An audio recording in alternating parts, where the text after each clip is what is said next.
Today, we'll talk about a player who seemed like a throw-in in the Noah Dobson trade, but may be the steal of the deal. We'll talk about him and his impact on the Islanders next on today's Locked On Islanders podcast.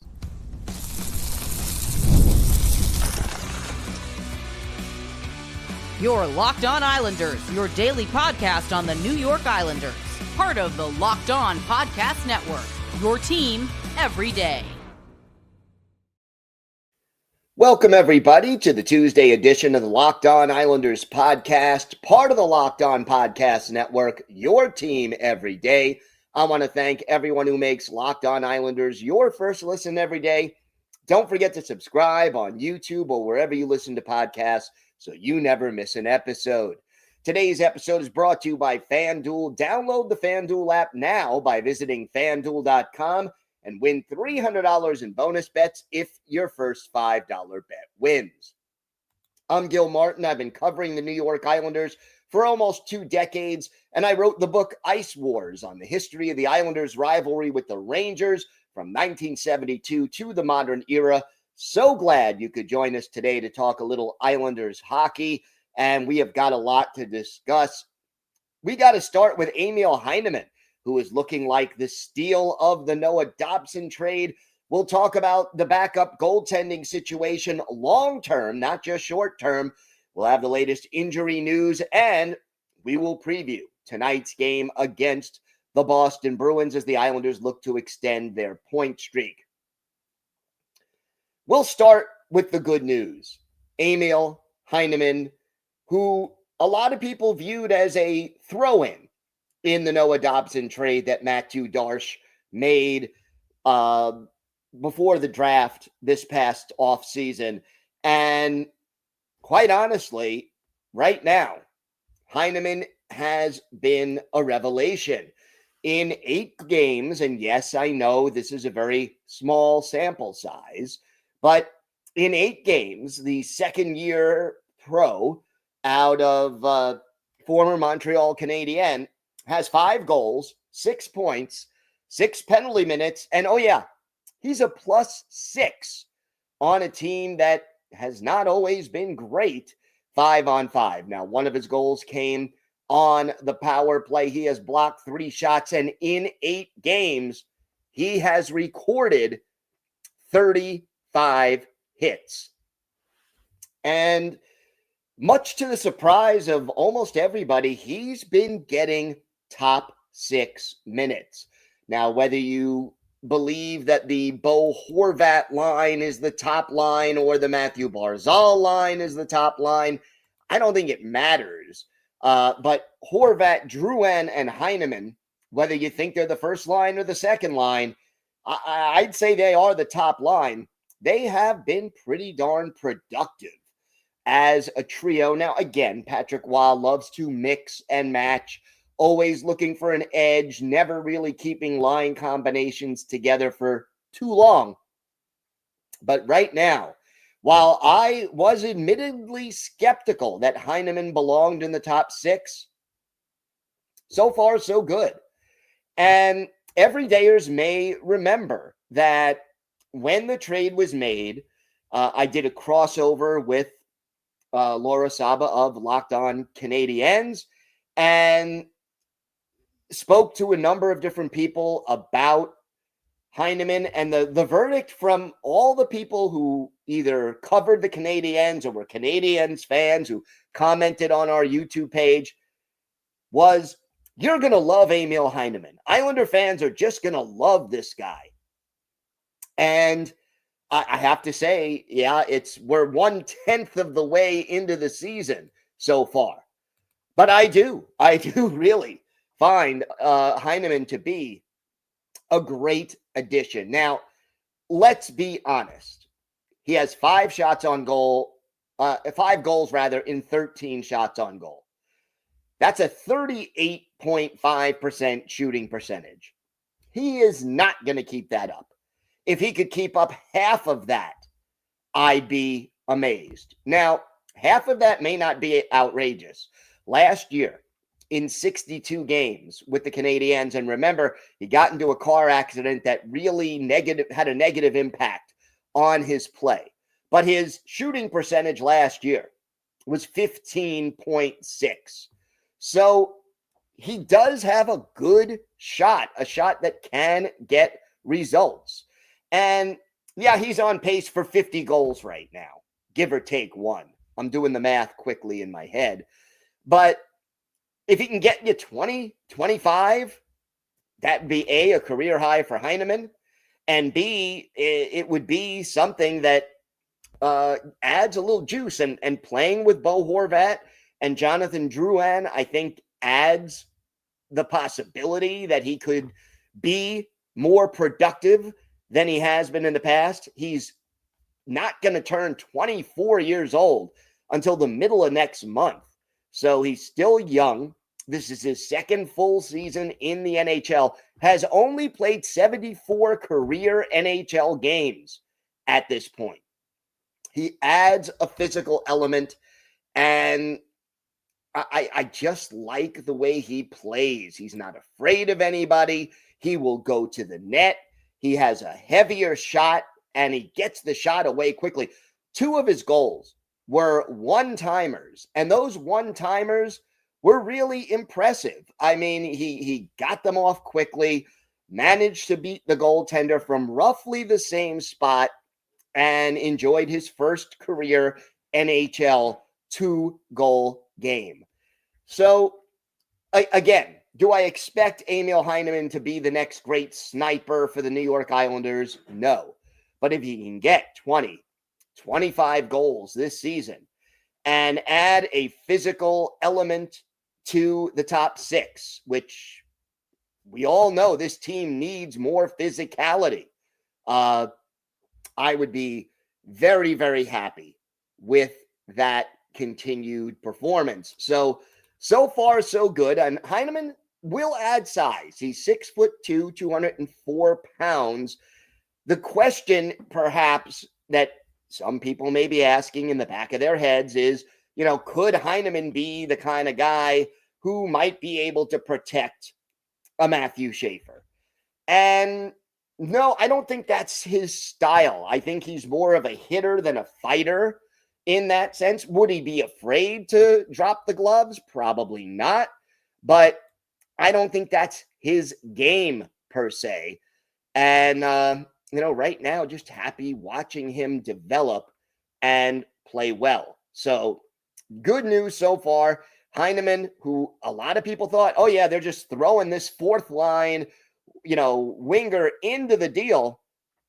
He's looking like a steal. And look, I don't anticipate that if both players stay healthy and play a full 82 games or close to it, that Heineman is going to be considered a better player than Noah Dobson, straight up. I don't anticipate that most NHL scouts would say that. But he has been more than a throw-in. And when you look at Heineman, who is out producing Dobson early in the season, and what he's already accomplished, and then you add the salary cap relief that the Islanders received in this trade, where they are paying $7.5 million per year less to Heineman than they would have had to pay under Dobson's present contract. Dobson still having issues in his own zone, which I don't think is going to change. And then you throw in the fact that you have 2 first-round picks in Eklund and Aitchison, who have yet to take the ice for the Islanders, but could be ready in a couple of years.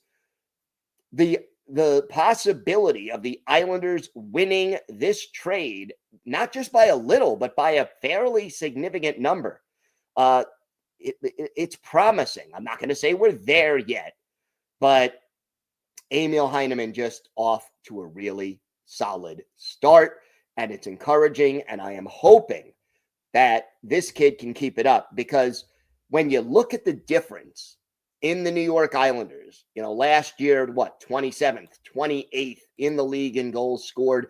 Again, we're 8 games into the season, but the Islanders are 11th right now in goals scored in the league.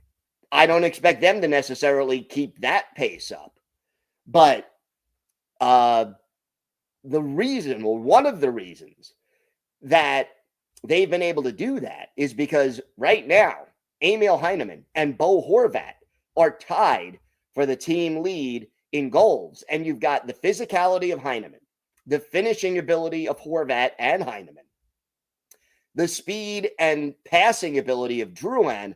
That's what makes the line effective. It's good chemistry. It's a good mix. And hopefully for Islander fans, it will continue to thrive as a line and maybe even apart over the next few months and maybe the rest of the season. And Heineman does have one power play goal. I hope we see more of him with the man advantage because, again, the Islanders' power play, as they say, needs all the help they can get. They're 21st in the league, much better than where they were a year ago, but maybe Heineman can add some juice there as well. We have got a lot more to talk about on today's show. We'll dive into the mailbag, a question about the goaltending situation. We'll preview tonight's game against the Bruins. We'll have some roster updates. And for our Islanders' birthday of the day, a Islander, a winger from the province of Quebec, who was acquired from the Buffalo Sabres, spent the early to mid-90s with the Islanders and had 3 straight 30-goal seasons in blue and orange. We'll talk about this player and his legacy coming up next on today's Locked On Islanders podcast. Today's episode is brought to you by Monarch. Let's be honest, most of us can't even name all of our financial accounts, let alone what they're worth. Between 401ks, savings, and investments, it's easy to lose track, and that can mean leaving money on the table. That's why I started using Monarch, an all-in-one personal finance tool that brings your entire financial life together in one clean, easy-to-use interface on your laptop or your phone. Monarch's visual dashboards and smart tools make it so much easier to understand where my money's going and how to make it work harder for me. And I love the fact that if you and a significant other share accounts, Monarch can help both of you stay on the same page. So don't let financial opportunities slip through the cracks. Use code LOCKEDONNHL at monarch.com for 50% off your first year. That's monarch.com, code LOCKEDONNHL for half off your first year.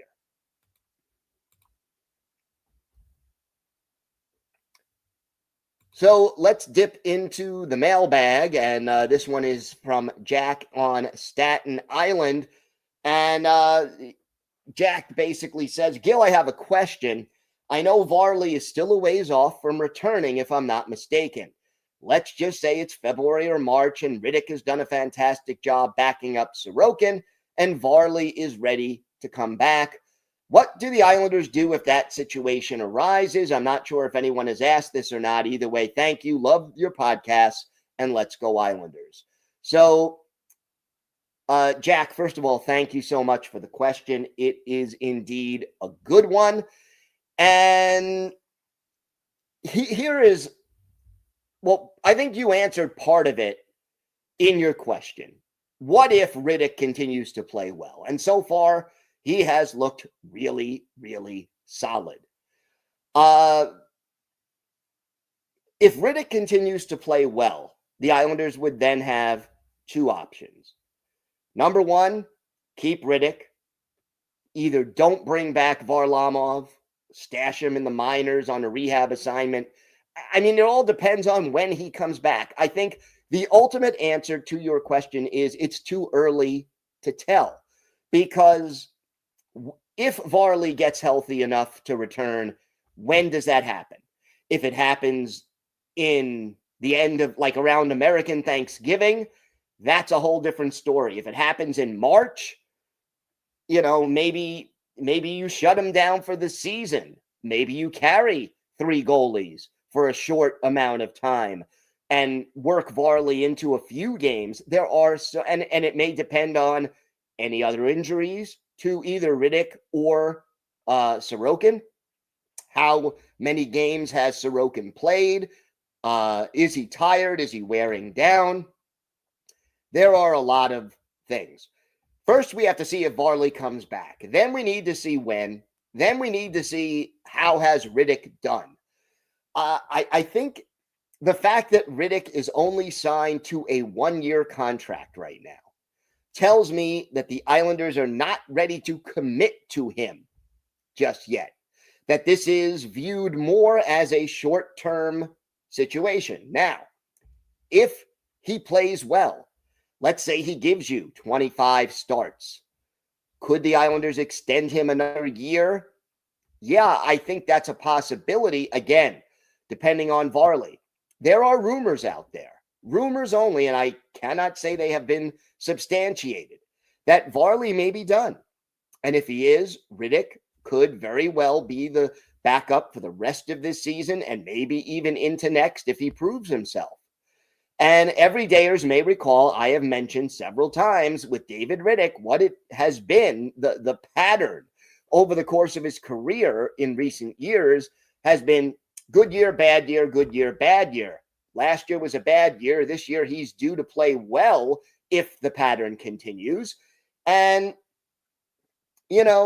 right now, the problem is if you take a look at the big picture, the Islanders organization, there is no goalie ready to come in right now.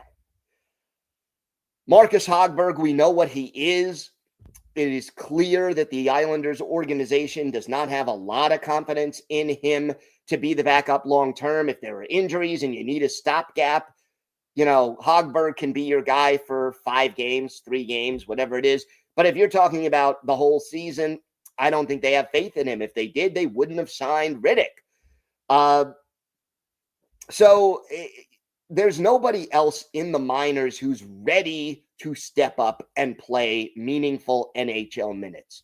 And most of the goalies in the system are 2 or 3 years away minimum. Not that there aren't prospects now in this organization, but they're not close to being ready. And we shall see how it gets handled. So overall, I have to say, Jack, that it is tough to answer your question because it's a bit premature. But I think if Rittich does really, really well, Varley is still under contract for another year.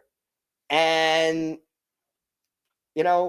they could buy him out at the end of the year. If Rittich really shines, he could opt to retire if his knee isn't well. There's just too many variables right now to truly figure out how it's all going to play out. But I think if Rittich plays well, he can easily earn an extension and be the backup goalie for the rest of the year. And the longer Varley takes to get back and the better Rittich plays, the more promising the situation can be. Now, let's get to some injury updates. Alexander Romanov back at practice on Monday, but wearing the non-contact jersey, the red non-contact jersey. Patrick Roy says he will not play tonight against the Boston Bruins. So, got to wait on that. And Max Shabanov also not going to play against the Bruins. He has not yet resumed skating on his own, not even going to travel to Boston. Scott Mayfield was not at practice. This was called a maintenance day by the Islanders, but he is expected to be in the lineup on Tuesday. Meanwhile, I guess the big question right now is who is the 6th defenseman? And the choices are more or less Adam Boqvist or Marshall Warren. And quite honestly, we don't know who it's going to be at this juncture. And Patrick Roy said that may very well be a game time decision. Now, Boqvist, if he's in the lineup, has to play on the opposite side that he's used to playing.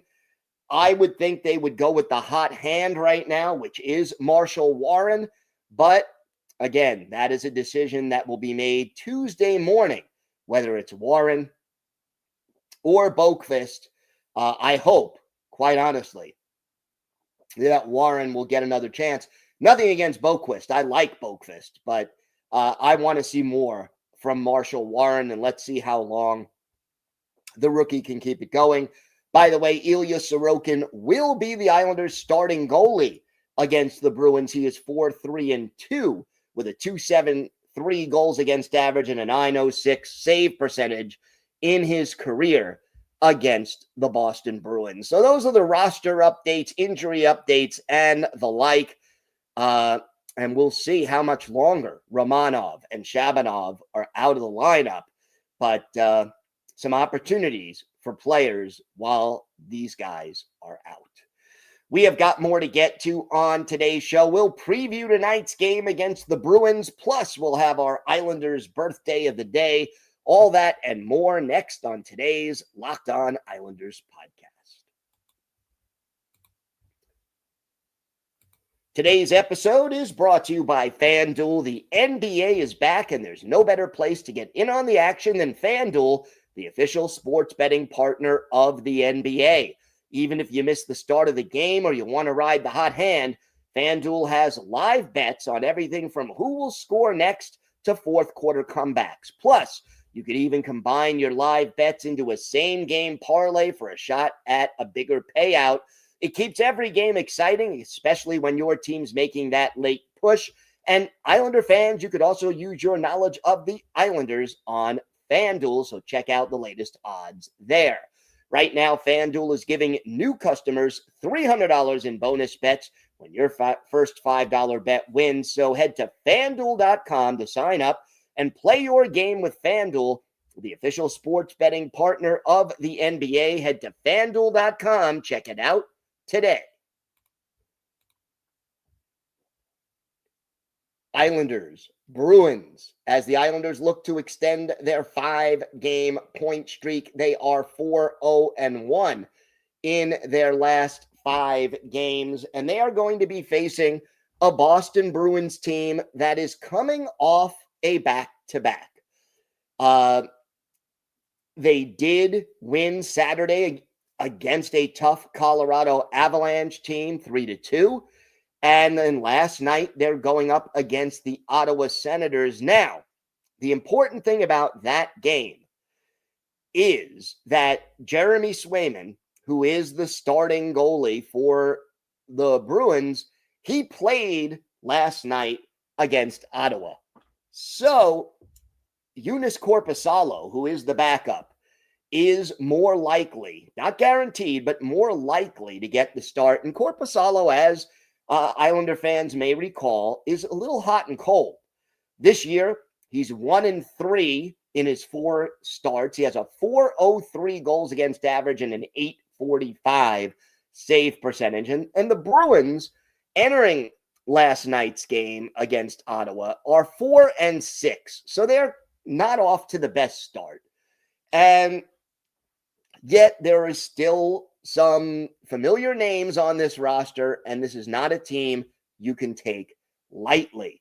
They are 5th in the league in goals scored, but the goals against have been a real problem. They are near the bottom of the league, 30th in that category. Power play, a little below average, 19th in the league. The PK, though, top 10, 8th.